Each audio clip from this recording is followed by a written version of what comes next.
3개월 이상을 이제 위탁을 했을 때, 맡겼을 때 1%의 이자를 주는 것 같아요.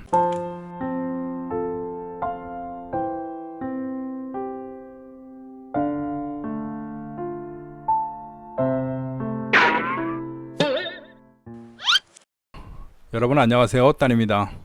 오늘은 태국의 은행 관련해서요, 금리를 한번 알아보도록 하겠습니다. 제가 일전에도 라이브를 했을 때도 그렇고요, 많은 분들이 이제 은행의 금리가 궁금하신 분들이 많으신 것 같아요.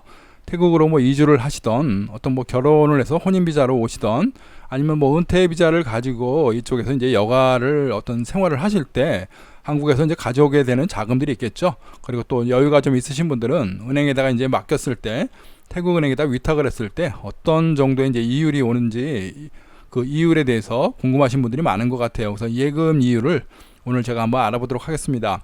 사실은 제가 은행에 나가가지고 어떤 표라든가 실제 상담을 하면서 이제 이런 자료를 얻고 싶었습니다. 그래서 은행을 갈 때마다 한번 이렇게 눈여겨봤는데, 뭐 사실 막상 가니까 제가 뭐 언어가 잘 통하는 것도 아니고 집사람도 또 한계가 있고요.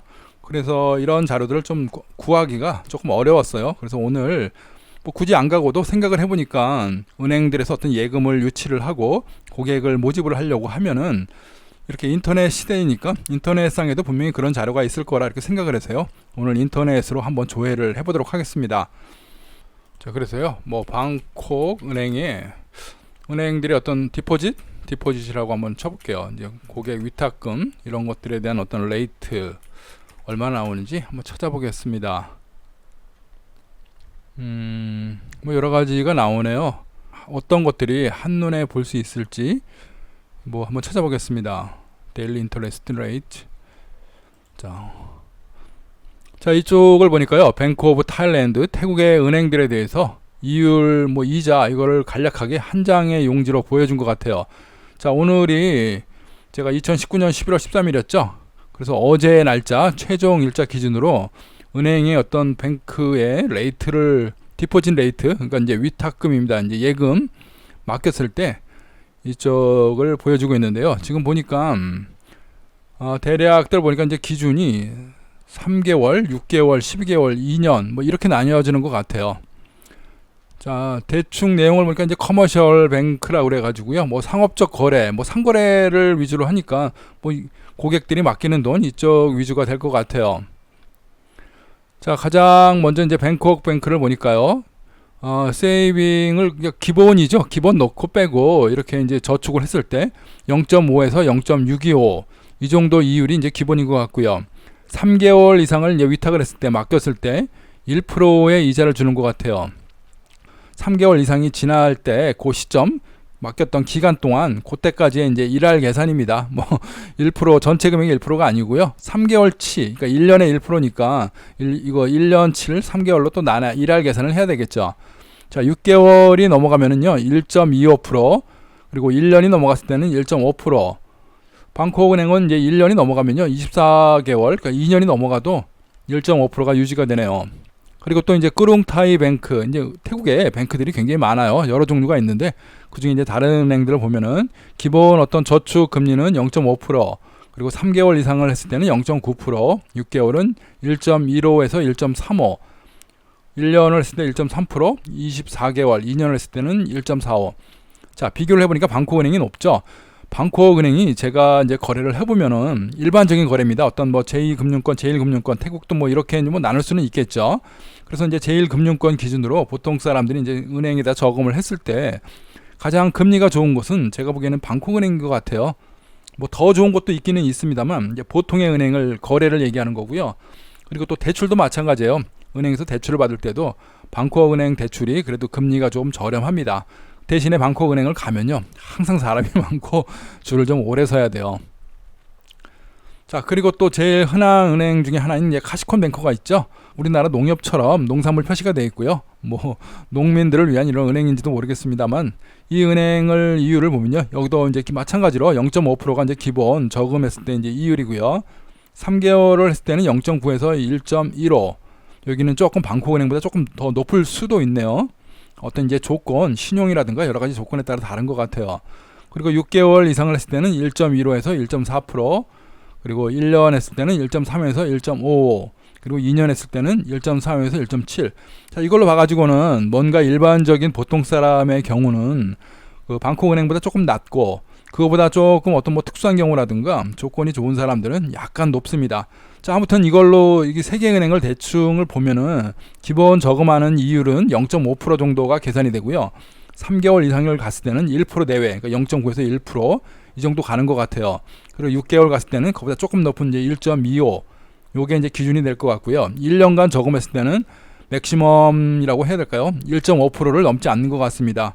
그러니까 이제 1,000만 원을 저금을 하면은 1년에 150만 원 이 정도가 이자가 나오는 거죠. 그리고 2년을 했을 때도 뭐 크게 올라가는 것 같지는 않아요. 1년하고 큰 차이가 없는 것 같습니다. 기타 뭐 S12라든가 이런 걸 봐도 거의 비슷하죠. S12는 오히려 더 낫네요. S12가 상당히 많습니다. 이렇게 동네 다녀보면요, S12는 웬만한 곳들은 다 들어가거든요. 은행이 좀 굉장히 수가 많고 브랜치가 많고요. 그 발턱, 문턱이 좀 낮습니다. 이러다 보니까 이율이 낮을 수밖에 없죠. 대출 이율은 마찬가지로 또 비쌉니다. 그러니까 대출을 잘해주는 대신에 금리라든가 이제 갚아야 될 돈이 더 높아지죠. 자, 여기도 이제 기본 저금했을 때 0.5%부터 시작을 하는데요. 3개월이 지나면 0.65에서 0.9, 약간 낮죠. 기본이 0.65부터 시작을 하네요. 그리고 6개월을 저금하면 0.9%, 1년 하면 1.15에서 1.4, 그 이상도 뭐 1.2에서 1.45, 이걸 봐가지고는 조금 낮습니다. 뭐 낮다고 그래가지고 돈 예금 금리를 무조건 더 뱅콕은행 가서만 다 이렇게 맡기고 이럴 수는 없죠. 이제 주거래 은행이 있고 대출도 받아야 되고요. 여러 가지 이제 상거래를 해야 되니까 이쪽 S12를 이용하는 사람들은요, 이 금액으로 이용할 수밖에 없겠네요. 자, 기타 다른 은행들을 보면요, 더 낮네요. 0.3% 기본이요. 그다음에 TMB 같은 뭐 탄이라고 그래가지고요, 군인 관련 뭐 군인 공제회, 뭐 군인 은행들입니다. 이쪽에서요 0.15, 여기는 아주 상당히 낮죠. TMB가 예금 금리도 낮은 대신에요, 그 대출 금리도 조금 낮기는 해요. 그 다른 데보다 금리들이 조금 싸다는 거, TMB가 좀 싸네요. 그래서 저금을 할 때는 뭐 가급적이면은 뱅콕은행 같은데 좀 좋은 데를 찾아가는 게 좋겠죠. 그래서 대출을 크게 안 받는 사람이라면은 뱅콕은행 같은 데가 좋을 것 같고요. 대출을 받아야 되면은 뭐 각자 자기가 받아야 되는 은행에서 거래를 해주는 게 좋을 수도 있겠죠.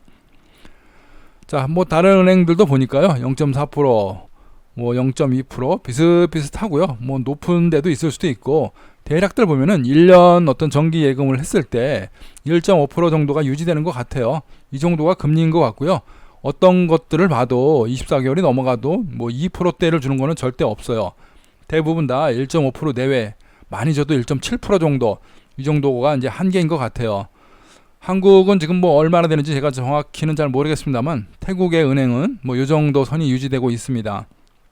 은행들이 많죠. 뭐 JP모건도 있고 인디아 은행도 있고, 한국도 마찬가지일 거예요. 우리가 알지 못하는, 우리 일상생활에서 이제 흔히 쉽게 보지 않는 이런 은행들이 태국에도 역시 마찬가지로 굉장히 많이 있습니다. 자, 태국의 은행들은요, 쇼핑몰이라든가 이런 데 가면 흔하게 볼 수 있죠. 근데 이제 한국하고 좀 다른 게, 쇼핑몰 안에 있는 은행들은요, 일요일에도 엽니다. 그러니까 오픈하는 시간이 좀 달라요. 이 쇼핑몰 안에 있는 곳은 쇼핑몰을 따라 엽니다. 자, 이곳 같은 경우 10시 반에 열어가지고 저녁 8시까지, 대부분들은 저녁 7시 반에서 8시에 문을 닫습니다. 한국하고 많이 다르죠. 한국 같으면은 뭐 쇼핑몰 안에 있는 은행도 똑같이 오후 3시 넘고 이러면 이제 제한이 되지 않습니까? 근데 태국은요, 이렇게 쇼핑몰 안에 있는 은행을 오면요, 일요일날, 토요일날, 일요일날도 다 열고요. 쇼핑몰이 열면 항상 엽니다. 그리고 닫는 시간도 저녁 7시 반에서 8시까지 보통 이렇게 열고요. 그리고 또 쇼핑몰이 마찬가지로 11시나 이렇게 늦게 여는 경우는요, 은행들도 마찬가지로 11시 넘어야 열어요. 그러니까 일찍 가도 안 됩니다. 그리고 대신에 이제 동네에 있는 은행들이 있죠. 길거리에 다니다 보면 은행들이 많이 있죠. 이런 은행은 똑같아요. 아침 뭐 일찍 열고 오후에 일찍 닫습니다. 은행마다 다른데 제가 알기로는 뭐 3시, 4시 이 정도면 다 문을 닫습니다. 그런 것들은 이제 한국하고 비슷하죠. 그리고 또 주말에 토요일날, 일요일날은 마찬가지로요. 그것들도 문을 닫고요. 그래서 주말 되면요, 보통 쇼핑몰을 많이 가고요. 그리고 이제 저희 같은 경우는 웬만하면 은행은 이 길가에 있는 이런 은행들은 들어가지를 않습니다. 이제 보통은 대부분 다 쇼핑몰을 가가지고 쇼핑몰 안에 있는 은행을 이용하는 게 좀 편하고, 항상 열려 있으니까요. 그쪽을 가는 경우들이 많아요. 그래서 가보면 실제로 손님도 굉장히 많고요. 고객도 줄을 오래 서야 되고, 항상 그렇게 사람은 많습니다. 아무튼 태국의 은행은 주말에도 연다는 거. 그래서 혹시 주말 돈이 필요하신 분, 물론 뭐 ATM에서 찾아도 되지만요. 창구를 가실 분들도 주말에 찾아가시면 될 것 같습니다. 자, 그리고 은행 관련해 가지고요. 제가 간단한 비용들 이런 걸 한번 말씀드려 볼게요. 태국에서는 이제 통장 개설을 해야 되죠. 이때 이제 현금 카드 이런 것도 같이 발급받기도 하지 않습니까? 한국처럼요. 데뷔 카드라고 그래가지고요. 현금을 뽑아 쓰는 이런 카드가 있습니다. 이 카드의 회비는요. 연간 200바트가 이제 기준이고요. 물론 은행마다 조금씩 다릅니다. 발급 비용은 100바트고요. 그래서 회비를 연간에는 200바트를 내고요. 처음 받을 때 카드 발급 비용은 100바트를 내야 됩니다. 그리고 태국 ATM은요. 24시간 이렇게 사용할 수 있죠.